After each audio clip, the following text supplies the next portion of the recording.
This is part 2 of Aerys II Targaryen. As you read in the first part, he wasn't really that bad looking, and not a whole lot of details were given. He had been named many things, including the Mad King, which Daenerys Stormborn of the House Targaryen greatly finds offensive, even if they may be true. In any case, looking at the genealogical chart here, you will see that the studies continue to where the great fall of the House of Targaryen is about to happen. This is the link that had been missing that connects to the series Game of Thrones.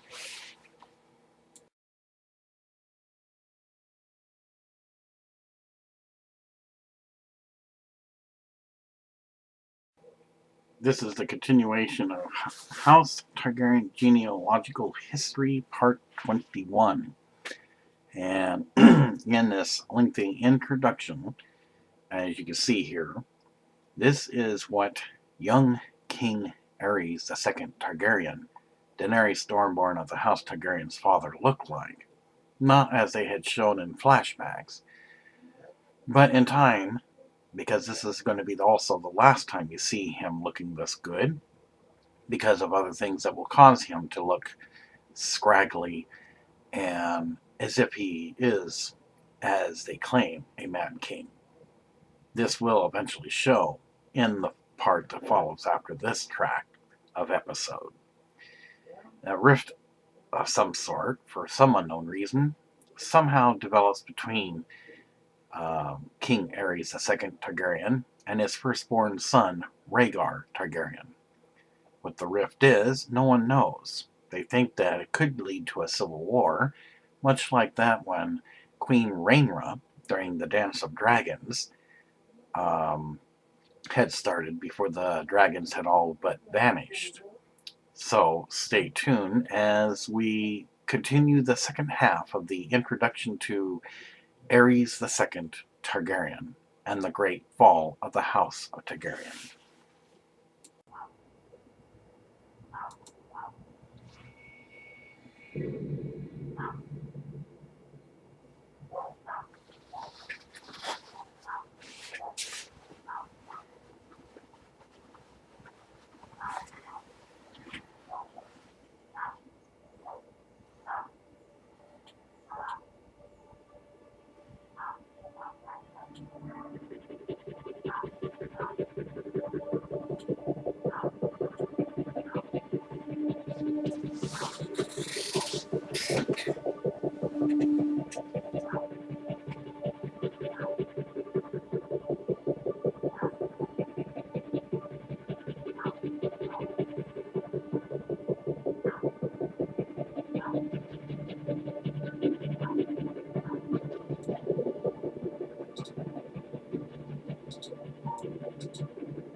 Joanna Lannister.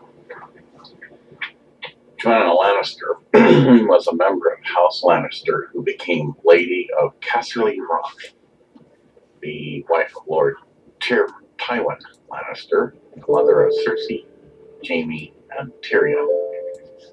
She died giving birth to Tyrion in 273 AC. Continuing where we left off in her married life, at some point within the next year, Joanna's servant caught Jaime and Cersei together, engaged in some kind of sexual activity. Joanna sent the maid away, moved Jaime's chamber to the other side of Casterly Rock, and put a guard outside of Cersei's chamber. She then warned her twins that they must never do such a thing again, or else she would be forced to tell their father.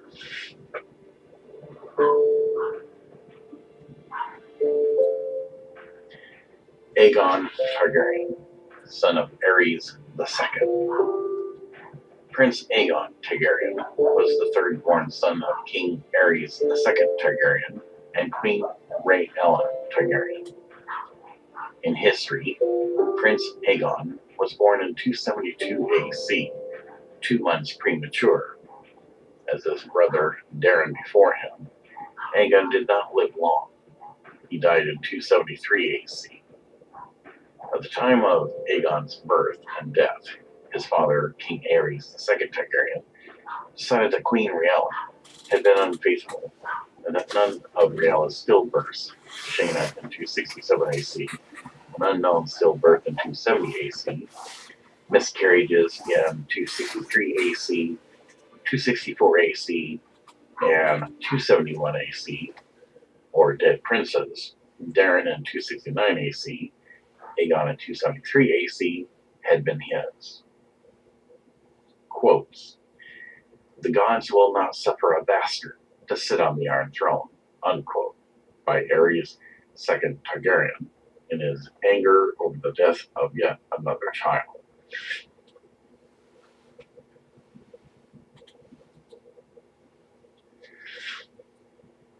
Joanna Lannister.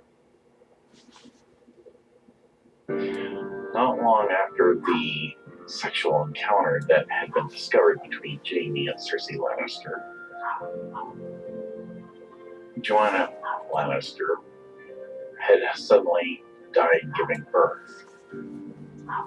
In death, during her time as queen, Rhaella's lady-in-waiting, Joanna had befriended the Princess of Dorne, another member of the court.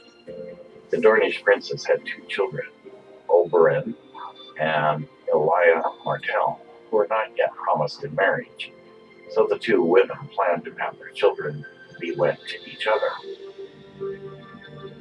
In 273 AC, Joanna died, birthing her youngest son, the dwarf Tyrion, while the Martells were on their way to Casterly Rock. Once confronted on the subject, Tywin bluntly refused all the others. Jaime wed to Elia, Cersei wed to Oberyn, or both, and instead offered newborn Tyrion for Elia, an offer meant to be insulting. Tywin seldom spoke of his wife, but he was greatly saddened by her death and never remarried. Tywin has since blamed Tyrion for Joanna's death. A brother, Kevin, later took over Joanna's role as Tywin's most trusted counselor.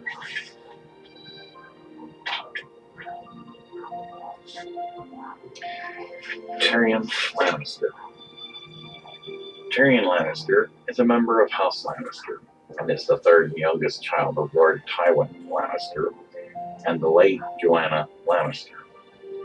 His older siblings are Cersei Lannister, the queen of King Robert Baratheon, and Sir Jaime Lannister, a knight of Robert's King's Guard. Tyrion is a dwarf because of this. He is sometimes called the Imp and the Half-Man. He is one of the major POV characters in the books. In the television adaptation Game of Thrones, Tyrion is played by Peter Dinklage. In history, for his birth, Tyrion was born in 273 AC as the third-born child to Lord Tywin and Lady Joanna Lannister. Joanna died giving birth to him as a result of his father's blames him for her death. Tales about Tyrion were spread immediately after his birth at Old Town. It was said that Tyrion was a monster with a tail, monstrous, huge head, thick black hair, a beard, an evil eye, lion's claws, with teeth so long he was not able to close his mouth, and both male and female genitals. It was said that Tyrion's birth was an omen to famine, plague, and war, and the small folk named him Lord Tywin's Doom and Lord Tywin's Bane. King Aerys II Targaryen stated that Tyrion was a punishment for Tywin's arrogance. The same was said by begging brothers in Old Town, stating that Tywin had made himself greater than the king, which was only allowed by a god. Shortly after Tyrion's birth, the Princess of Dorne arrived with her consort and two younger children, Elia and Oberyn Martell. Tyrion was kept out of sight during the visit of the Martells, though he could sometimes be heard howl. Cersei and Jaime Tyrion to Elia and Oberyn the day before the Martells leave. Cersei claims that no one had expected Tyrion to live this long, and that he must surely die soon. Lord Tywin Lannister, having refused to betroth Princess Elia to his heir Jaime, offers the newborn Tyrion as a betrothed to Elia instead, which the Martells took as an insult.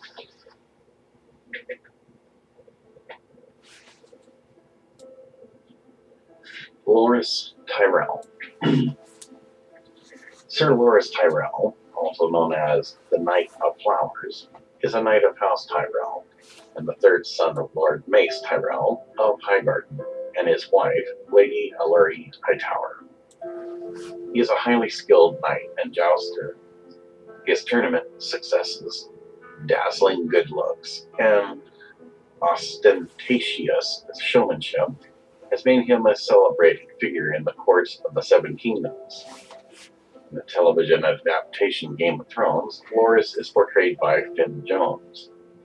His personal coat of arms is 3 gold roses on a field of green, indicating his position as a third son. Appearance and character.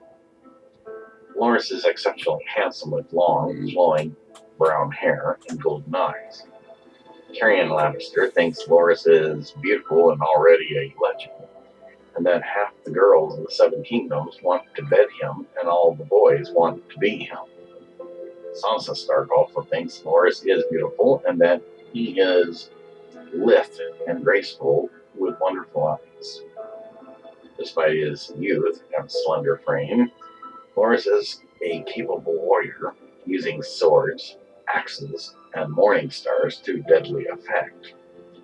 He is beloved by the small folk, especially women. While courteous, he is still thirsty for glory and can be short-tempered and impetuous. Tyrion finds him a prickly lad. Oberyn Martell does not believe that Loras is as good a warrior as he is a tourney jouster. In history, Loras was born in Highgarden in 282 AC. He has 2 older brothers, Willis and Garland, and 1 younger sister, Marjorie. Loras squired for Lord Renly Baratheon at Storm's End and grew close to him. He soon becomes Renly's lover. At the young age of 15, Loras receives his knighthood. As a side note, Targaryen, one time and one time only, had their very first homosexual. Now it is the Highgarden's turn to have a homosexual. Knighted, Loras purchased his armor from Tomho Mott's shop in the Street of Steel in King's Landing. During the tourney on Prince Joffrey Baratheon's 12th name day, 298 AC, Loras defeats Sir Jaime Lannister of the King's Guard in the joust.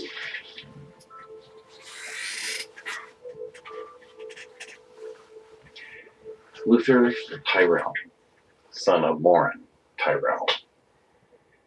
Sir Luther Tyrell was a knight of House Tyrell, the oldest son of Sir Morin Tyrell. He was married to Ellen Norridge, with whom he had 3 children, Sir Theodore, Olayne, and Medwick Tyrell. He is deceased. Ellen Norridge.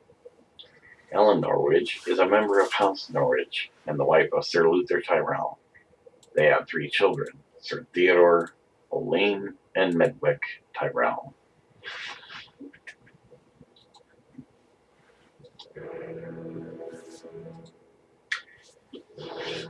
In the meantime, as the mysterious half-uncle, although he's never referred to as that, has completed his studies in the Citadel, and again, as prophesied by the Woods Witch, a friend of Jenny of Oldstone's, that he is to be kept from the watchful eyes of the Kingdom of the Realm. Therefore, the mysterious Aegon Jaehaerys Baratheon returned from the Citadel. Upon returning home, Princess Rhaella Targaryen, widow to Ormond Baratheon and sister to former King Jaehaerys II Targaryen and his sister and Queen Rhaera Targaryen, gains blessing from Princess Rhaella Targaryen, his mother. In the meantime, he has plans now to see if he can apply himself as a squire. The question is, how will he hide the fact that he is a half-blood relative to Aerys II Targaryen, which eventually will make him, according to prophecy, an uncle to the soon-coming Daenerys Stormborn of the House Targaryen. It is finally decided in secret that, though in theory and conjecture and cannot be proven, because again, it was intentionally kept from the history of the realm of the kingdoms as well as from genealogical charts, he shall be referred to as simply AJ, and his last name not even used.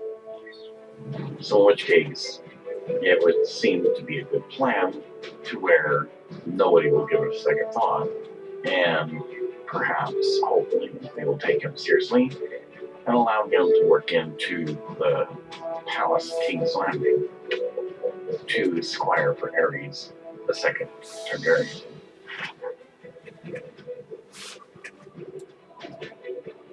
Aerys II Targaryen, who currently sits on the Iron Throne of Swords for the Realm of Kingdoms and is currently king with his sister and wife, Queen Rhaella Targaryen, has another bad experience. You have to paraphrase this because not much is said about it, other than the fact that it was an unknown stillborn, and there is not even a name given to the stillborn birth. However, it is noted on genealogical charts without a given name that there was another birth, and because it was stillborn, never received the name. So in which case then, a stillborn birth was also conceived by sister and Queen Rhaella Targaryen, though it is never disclosed as to whether it was a prince or princess. Though it may not seem like much of a consolation, Aerys II Targaryen feels some sympathetic loss for Tywin's wife, Lady Joanna Lannister, upon giving birth to Tyrion Lannister by the stillborn birth of his fourth-born child. Nothing is ever recorded as to the stillborn child's name, nor made a topic on the genealogical records. But again, he did state that it could be a very much a curse to Tywin for his misgivings. Well, Aerys II Targaryen was supposed to be the king.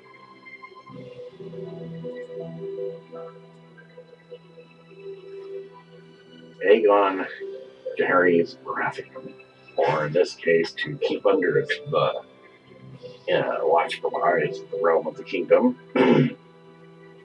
simply goes by the name AJ, makes his way to the Red Keep, and for a brief moment gets to actually meet Aerys II Targaryen, the king. A knight of the King's Guard, while talking with Aerys II Targaryen, spots AJ and stops him and questions him as to what his business is in the Red Keep. AJ bows respectfully, so not to look suspicious, and asks if the king would permit him to be a squire. They both look at each other and start laughing because he is a bit short, at least a little shorter than Aerys II Targaryen. The knight, rolling his eyes a bit with a slight smile, something devious that even surprises Aerys to such amusement. Oh, yes, you want to be a squire. Well, I'm sure we can help that. Oh, would you permit this, my king? Oh, yes. I was kind of thinking we do need some help somewhere. You have any ideas? Oh, yes, I do. So the guard takes him,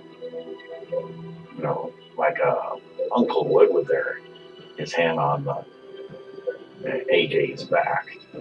Show him the kitchens. I believe that's a good place for a squire to start. The other guards start laughing, and he gives him a gentle kick in the pants. How embarrassing and pathetic. But again, AJ controls his temper because that would also make him look suspicious. That's a good place for a squire to be. Aerys II agrees, and they both shake their heads with much laughter as they continue talking about kingdom business.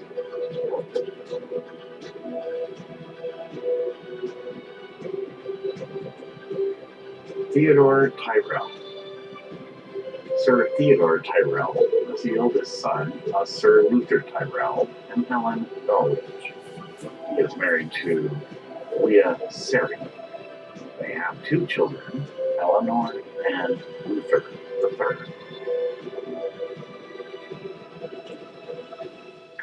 Jaehaerys III Targaryen, son of Aerys II.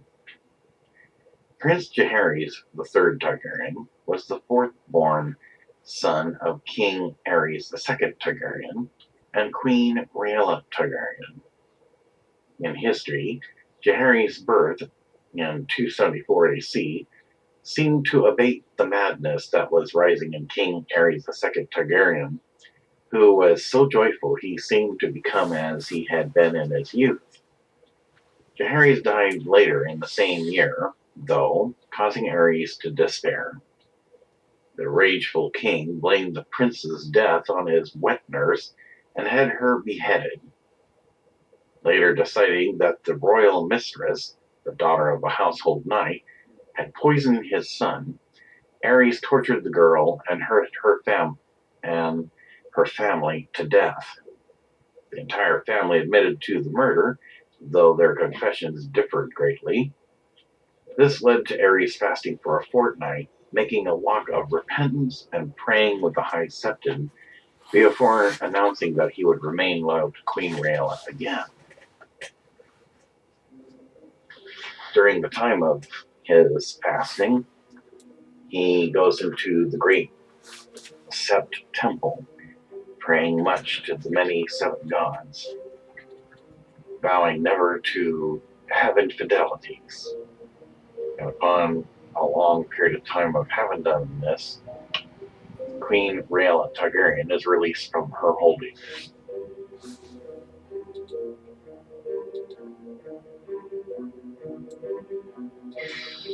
Olenna Tyrell. Olenna Tyrell is the only daughter of Sir Luther Tyrell and Ellen Norwich. She is married to Sir Leo Blackfar.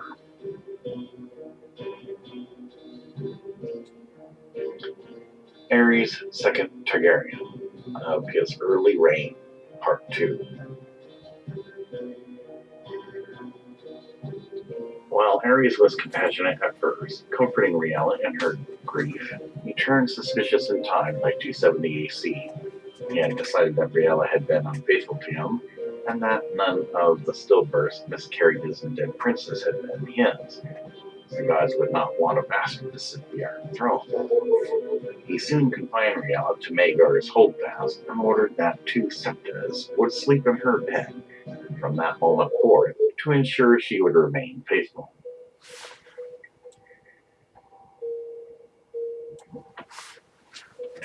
As a side note, after he had much fasting and repentance of being unfaithful to Rhaella Targaryen and his many infidelities, eventually he does release her from her holding. Meanwhile, Aerys' relationship with his hand was breaking down as well. The pair's friendship framed. Where previously Aerys had heeded Tywin's counsel, he often disagreed with his hand and did the opposite of what Tywin suggested. When Mur and Tyrosh became involved in a trade war against Volantis, Lord Tywin suggested that Westeros remain neutral. King Aerys, in response, provided gold and arms to the Volantese. When House Bracken and House Blackwood had a border dispute, Lord Tywin wanted to act in favor for House Blackwood, leading to Aerys siding with House Bracken. Over Tywin's objections, Aerys doubled the port fees for Old Town and King's Landing and tripled them at Lannisport and other ports in Westeros. Trade suffered, and a delegation of merchants arrived before the Iron Throne to protest. Aerys lied to them, and blamed the matter on his hand of the king, stating, "Lord Tywin shits gold, but at late he has been constipated and had to find some other ways to fill our coffers," quote unquote. Ghost of Highheart. The Ghost of Highheart is an old, stooped, very short woman who has visions of the future and the past. She lives at Highheart in the Riverlands. As stated before, she wasn't always like this. In fact, she was quite slender and beautiful, and held a staff with a golden top that held a crystal. In brief, she had given a vision of foretelling to Princess Rhaella Targaryen, who took it upon advice, raised her son, Aegon Jaehaerys Baratheon, who was purposely and willfully kept from the genealogical records, as well as under the watchful eyes of the realm, and so no part of history is he ever mentioned. But because, in theory and conjecture, though nothing can be proven because of the intentional withholding of history, Ormond Baratheon loved Rhaella much because he knew one day he might not return, and so at the end of the Blackfyre Rebellion, that did come to pass. The Ghost of Highheart, who is a good friend of Jenny of Oldstones, had thought for the longest time that Jenny was deceased. But there was a day when they somehow ran into each other, and the Ghost of Highheart almost became a ghost herself, thinking that that was a dead person walking. So they had quite the reunion, catching up on old times, before they made their first prophecy to Princess Rhaella Targaryen, widow of Ormond Baratheon. The other part of the prophecy was that he had a destiny, and that he could never take the Iron Throne, and that the best way to hide was out in the open. But there will come a time that the great house of Targaryen would fall, and surely there would be much bloodshed, as one who will try to annihilate and make extinct those of the Targaryen name. His destiny is to save the last two dragons bearing the name Targaryen.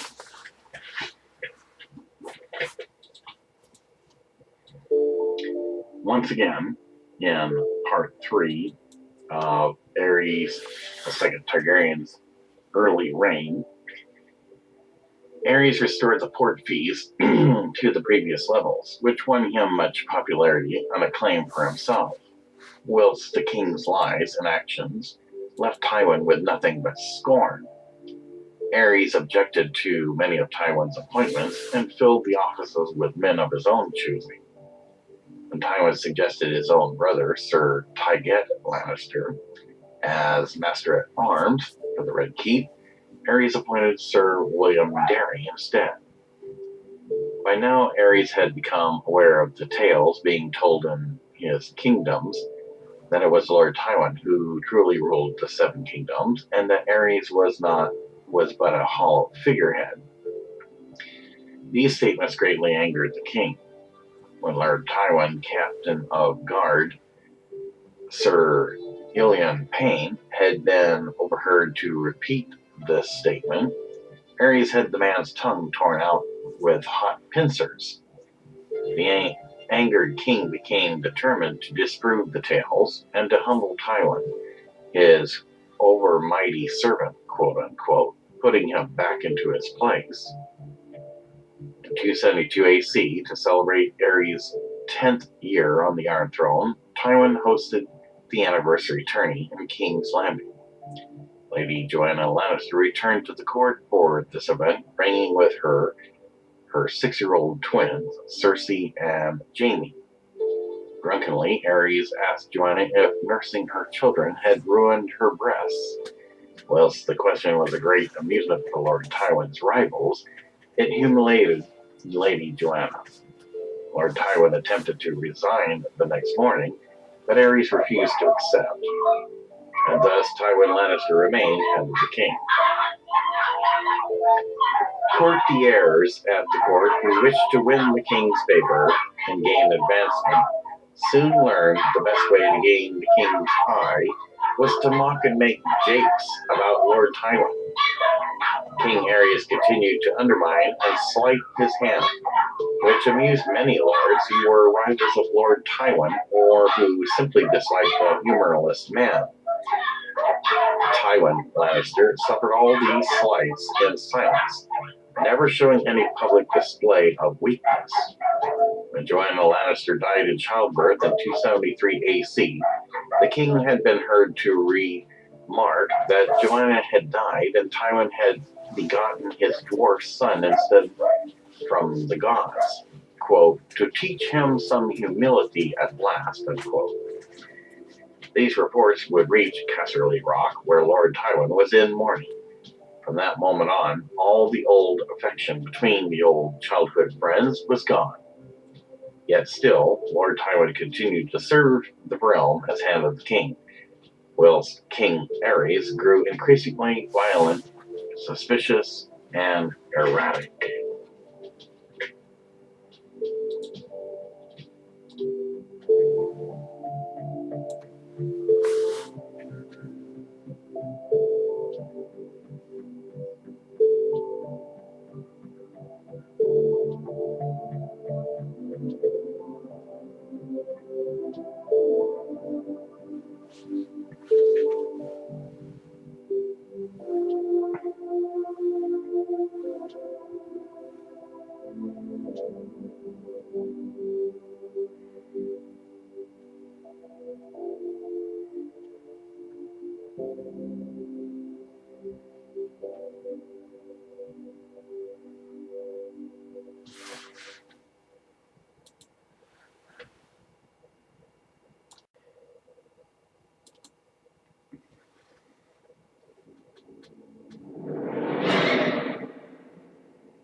Tycho Castle Rock in Westeros. We had already touched on a while back of his early life. Now we're going to see where he connects later in life. While his son and heir, Sir Tywin, was named Hand of the King by the newly crowned King Aerys II Targaryen in 262 AC, Tychus remained at Casterly Rock, though after the destruction of the Rhaenys and Tarbex by his heir, none of his remaining vassals caused further trouble. One autumn, Tychus came between a lioness and her prey. The lioness tore into Tychus' horse and was about to attack him as well, when the kennel master of Casterly Rock came to his rescue with his dogs, losing his leg and 3 dogs in the process. Out of gratitude, Tychus gave the kennel master lambs and a tower house, and took his son as a squire, thereby creating House Clegane. In his last few years, Tytos became very fat and took a new mistress, a common born daughter of a kennel keeper. She helped herself to the late Jamie Marbrand's jewels and clothes, and also began ordering about household nights, dismissed servants, and sat in attendance when Tytos was absent. While Tywin was in King's Landing in 267 AC, Tytos died of a heart attack while climbing stairs to see her. Tywin, the new Lord of Casterly Rock, ordered a walk of atonement to Lannisport for his father's mistress. The only influence Tytos had on his son was that Tywin mistrusted laughter and that he became a hard man. Tytos did not forget his children when he died and left behind a generous inheritance for Tywin, Kevin, Jenna, Tyjet, and Jerian. Quotes about Tytos. Lord Tytos was an altogether different character to Tywin. Amiable, but ineffectual, he allowed himself to be pushed around a good deal by a number of people, including Lord Wake Walder Frey. Ever wonder how Jenna came to marry so poorly? The Red Lion of Castamere, the richest and most powerful Lannister bannerman, and a formidable soldier warrior in his own right, George R.R. Martin. His lordship wants only to be loved, and so he laughs, and takes no offense, and forgives, and bestows honors and offices, and lavish gifts on those who mock him and defy him, thinking thereby to win their loyalty. Yet the more he laughs and gives, the more they despise him. By Weldon, a letter to the Citadel. Our own father was gentle and amiable, but so weak his bannermen mocked him in their cups. Some saw fit to defy him openly. Other lords borrowed our gold and never troubled to repay him. At court, they japed of toothless lions. Even his mistrust stole from him. The woman scarcely one step above a whore, and she helped herself to my mother's jewels. By Kevin Lannister to Tyrion Lannister. The family of Tytos was the third-born son of his father, Gerald Lannister, and mother Rohan Weber. He had two older twin brothers, Tywald and Tion, and a younger brother, Jason Lannister.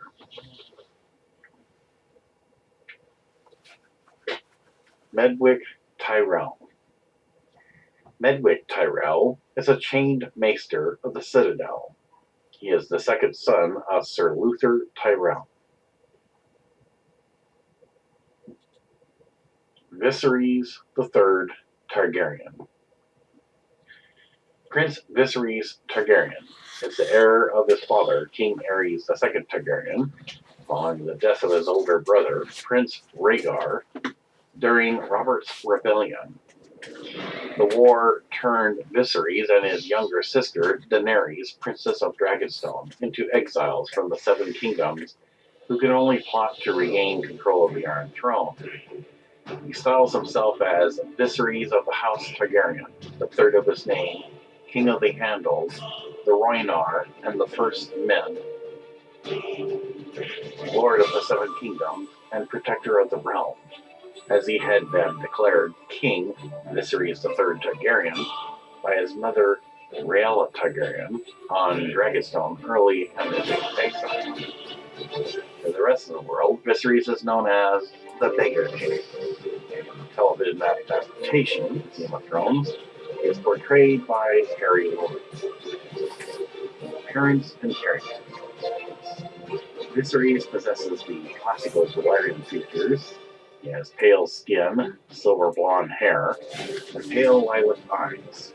He had been a small, robust, and healthy child. In his early 20s, after more than a decade of living in exile, Viserys has become a gaunt man with hard lines in his face and a feverish look in his eyes. He prefers to dress in silks and wool, keeps a sachet in the sleeve of his tunic to sniff, and wears a borrowed sword to look more kingly. He was not as tall as his older brother Rhaegar had been. Viserys is considered to be a cruel, weak, frightened, impatient, vain, greedy, stupid, and foolish man. He is violent and abusive with many, including his sister Daenerys, whom he blames for their mother's death. The 15 years Viserys spent in exile were hard on him. He kept lusting after his father's throne and became obsessed with winning back the Seven Kingdoms. He became an angry and bitter man, and when he was forced to sell his mother's crown, the last joy had gone from him, leaving only rage. His sister Daenerys considers his anger, which Viserys himself called waking the dragon, to be a terrible thing when roused. Daenerys believed that Viserys had been driven mad by his exile and the status of beggar. It eventually gave in. However, according to Daenerys and Selmy, Viserys already often seemed to show signs of madness as a young child, like his father had. Viserys loves to talk about dragons and has a hatred for horsemen and fermented mare's milk.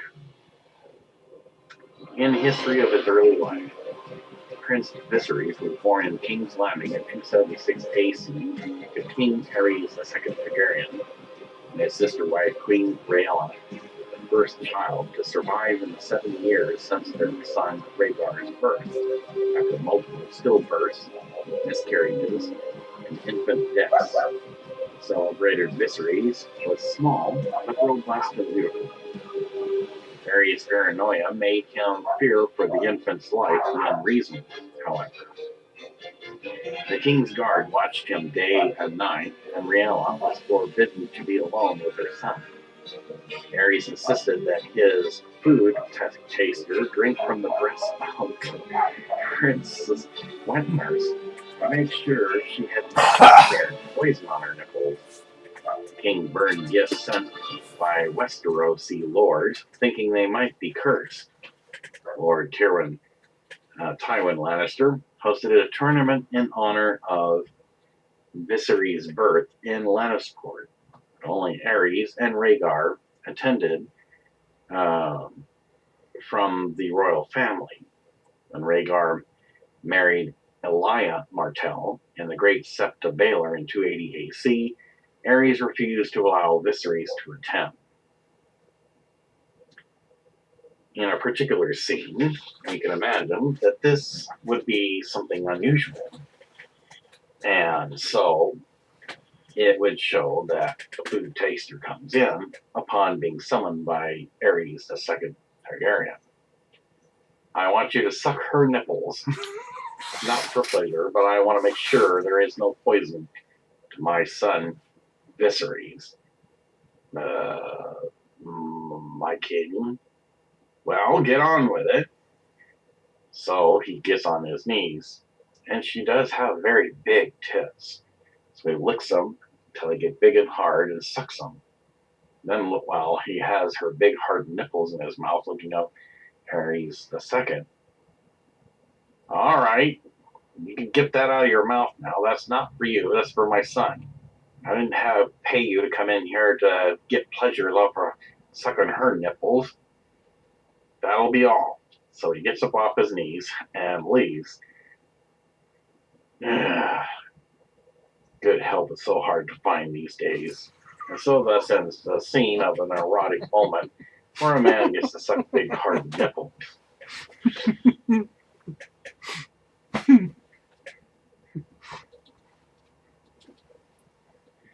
Aerys II Targaryen, Early Reign, Part 4.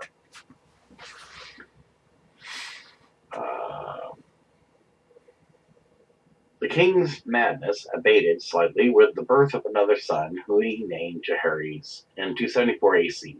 In fact, Jaehaerys' birth almost restored the king to his old self. But as we all remember, he had passed on. And of course, Aerys had went and fasted to repent from having infidelities and not being faithful to his wife.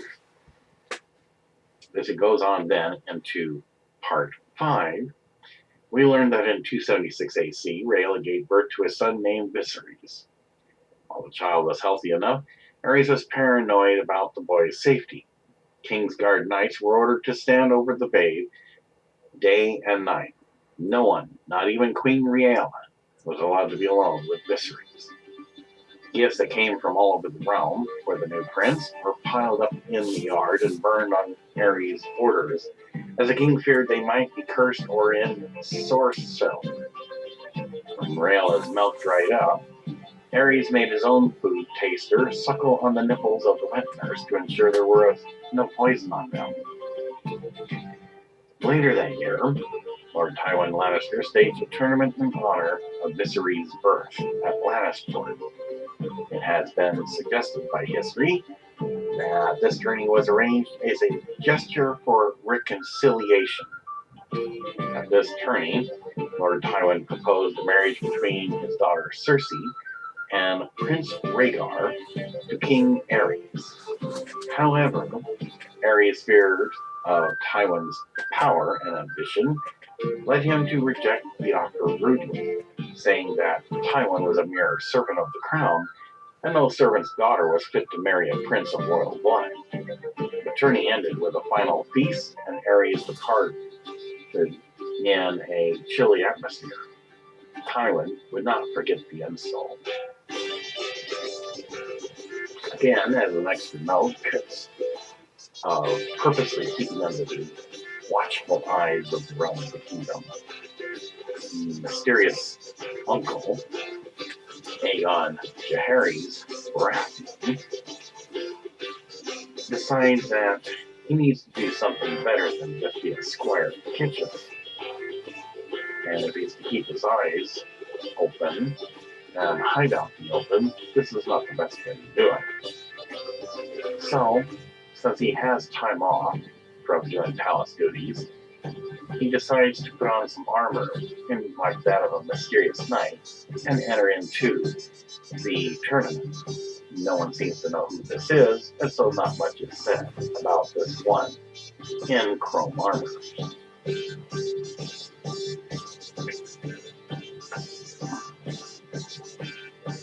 Tywin proved himself a brilliant administrator in the position of Hand of the King, and held the post for 20 years of peace and plenty. Some people joked it was he and not the king who really ruled the land. It ended when Aerys' increasing paranoia and jealousy drove the two into several bitter disagreements. Trying to serve Barristan Selmy, Aerys lusted after Tywin's wife when she was alive, which caused further friction between the two. Tension increased at the tournament in honor of Viserys' birth in Lannisport 276 AC, when Aerys refused Tywin's offer to betroth Cersei to his heir, Prince Rhaegar. 281 AC, Aerys raised Jaime, Tywin's 15-year-old son, to the king's guard, robbing Tywin of his prized heir. Tywin understood that the king's motivations were to make Jaime a hostage to use against his father. Upset at Aerys' treatment of Jaime at the tourney of Harrenhal, Tywin resigned his position on some thin pretext, and returned to Casterly Rock. Attempted betrothal to Rhaegar Targaryen. Lord Tywin Lannister first informed Cersei of his wish to betroth her to the crown prince when she was no older than 6 or 7, though he had told her never to speak of it until a betrothal was officially announced. Cersei drew a picture of her and Rhaegar on a dragon once, though she claimed it depicted King Jaehaerys I Targaryen and his sister wife Alysanne when Jaime discovered it. At the age of 10 in 276 AC, Cersei became infatuated with Rhaegar After meeting him for the first time during the tournament in honor of Viserys' birth at Lannisport. Before the tourney began, Cersei's aunt, Lady Genna, informed Cersei that her betrothal to Rhaegar would be announced during the final feast of the tourney. After being separated from Jaime following their mother's discovery of their sexual experimenting, Cersei had numerous bedmaids and companions, daughters of Tywin's bannermen, and household knights who were of an age with her. While Cersei occasionally appreciated their company, she had not liked any of them, believing them weak and convinced they were trying to come between her and Jaime. Following Genna's announcement that Cersei's betrothal to Rhaegar would soon be announced, Cersei brought Melara, Heatherspoon, and Jaime Fairman to a woods witch, Maggie the Frog.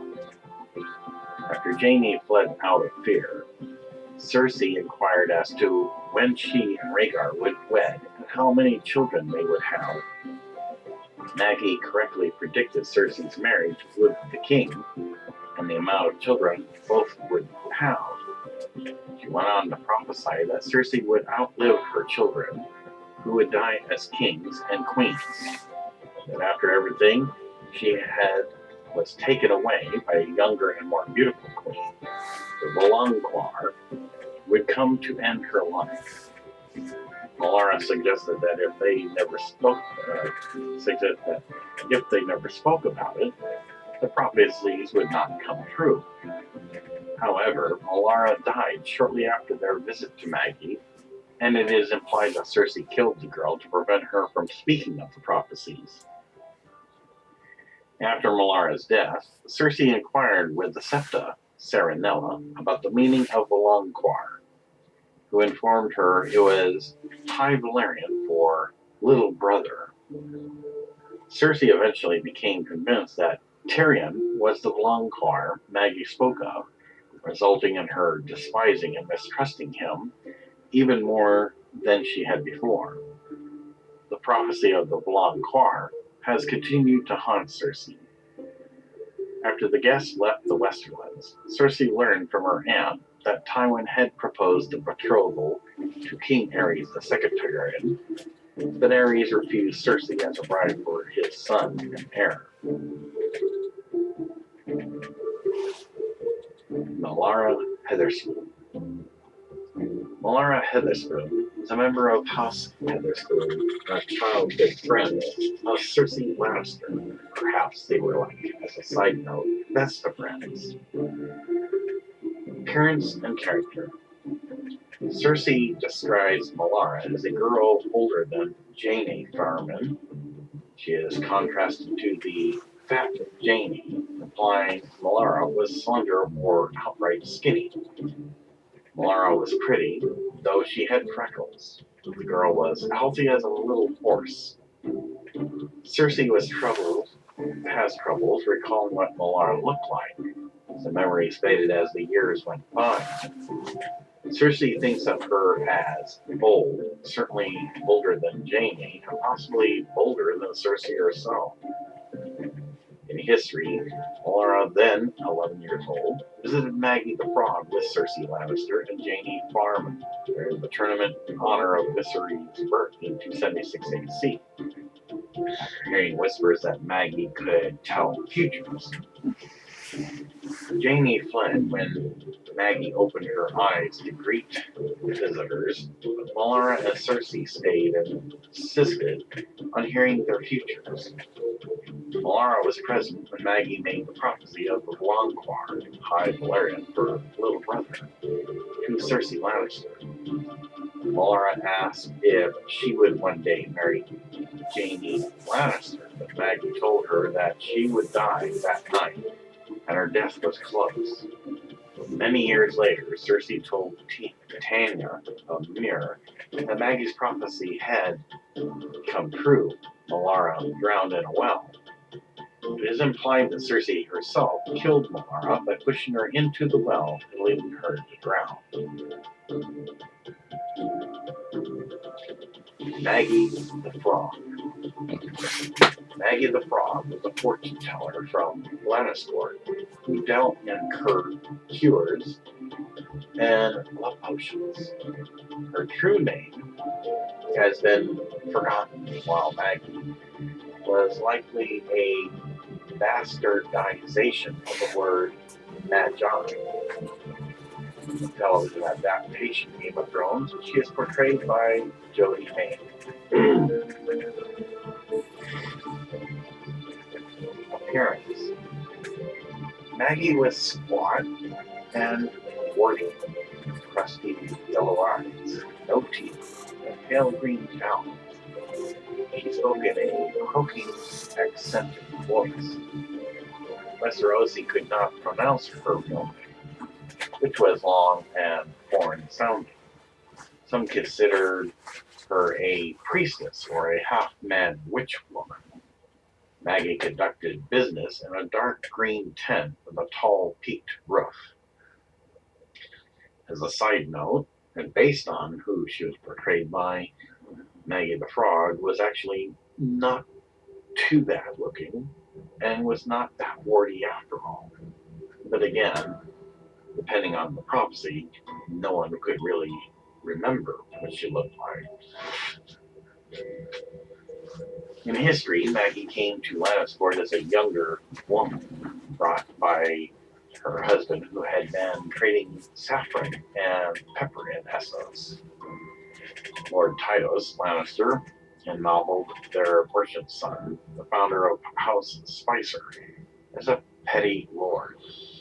Maggie was the grandmother of Sir Rolf, Sir Samuel, and Sybil. Many people of Lannisport visited Maggie for her cures and love potions. When she was 10, Cersei Lannister became enamored with Prince Rhaegar Targaryen during the tournament in honor of Viserys' birth. Cersei and two friends, Jaime Farman and Melara Hetherspoon, sought out Maggie to learn their futures, which men they would marry. But Jaime fled at the sight of Maggie's yellow eyes. Maggie initially refused to tell the futures of the remaining girls, but grudgingly agreed faced with Cersei's threats. Using a twisted iron dagger, Maggie drew and drank blood from the girl's thumbs.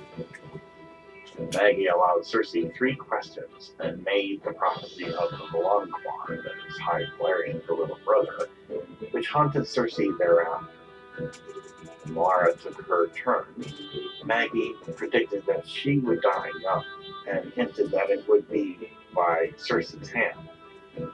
Dissatisfied, Cersei threw a jar of potion into Maggie's eyes and fled, leaving Maggie to curse them both. Melara, who begged Cersei never to speak of the prophecies, soon drowned in a well. Cersei never told of Maggie to her father, Lord Tywin Lannister, who would have cut out Maggie's tongue, or her twin, Jaime. Cersei has since then often dreamed of Maggie and her prophecies. Melanchoir is High Valerian to little brother. It is the word used by Maggie, a magi, a fortune teller, in the prophecies of Cersei Lannister and Melara Hetherspoon. Quotes, "When your tears have drowned you, the Melanchoir shall wrap his hands about your pale white throat and choke the life from you." Unquote. Tournament in honor of Viserys' birth. The tournament in honor of Viserys' birth was a great tourney at Lannisport, 276 AC. It was held by Lord Tywin Lannister to honor the birth of Prince Viserys Targaryen and to welcome King Aerys II Targaryen to the Westerlands. Aerys initially did not want to attend, but he eventually relented. Queen Rhaella Targaryen and the newborn Viserys remained in King's Landing, however. Viewing stands for the tourney were raised beneath the walls of Lannisport, and the small folks' cheers echoed off Casterly Rock like thunder.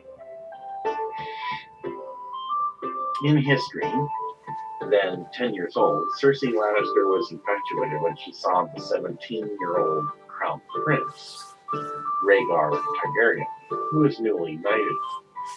Rhaegar defeated two of Cersei's uncles and a dozen of Lord Tywin's finest knights in the joust before falling to Sir Arthur Dayne of the King's Guard. That night, Rhaegar's harp playing made Cersei cry. Lady Genna Lannister confided to her niece, Cersei, that the young girl would be betrothed to Prince Rhaegar, and the feast ending the tourney. The happy Cersei then visited the tent of Maggie the Frog with her friends Jaime Farman and Melara Hethersfield. There was no celebratory feast, however. Aerys rejected Tywin's offer as he considered Tywin his hand of the king a servant. Cersei was left in tears while the tension between Aerys and Tywin increased. The tournament was a joust. Prince Rhaegar Targaryen defeated Tyget Lannister. Prince Rhaegar again defeated Jaron Lannister. Prince Rhaegar Targaryen defeated 12 knights of the West. Prince Rhaegar Targaryen defeated Barristan Selmy. Sir Arthur Dayne finally then defeated Prince Rhaegar Targaryen. Also, though it's never spoken of because, well, a squire of the kitchen is not someone you want to be recognized for being famous or anything.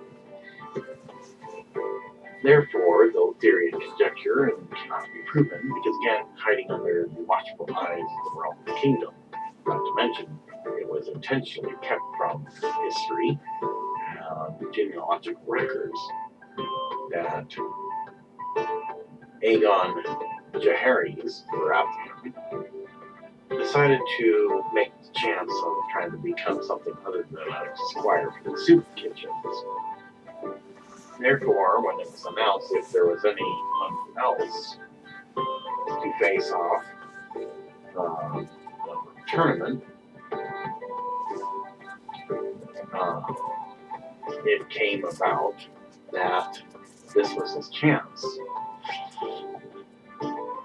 The person that he intended to face off then was Sir Arthur Dayne. However, everybody laughed and made jokes about this because it was something that was unheard of.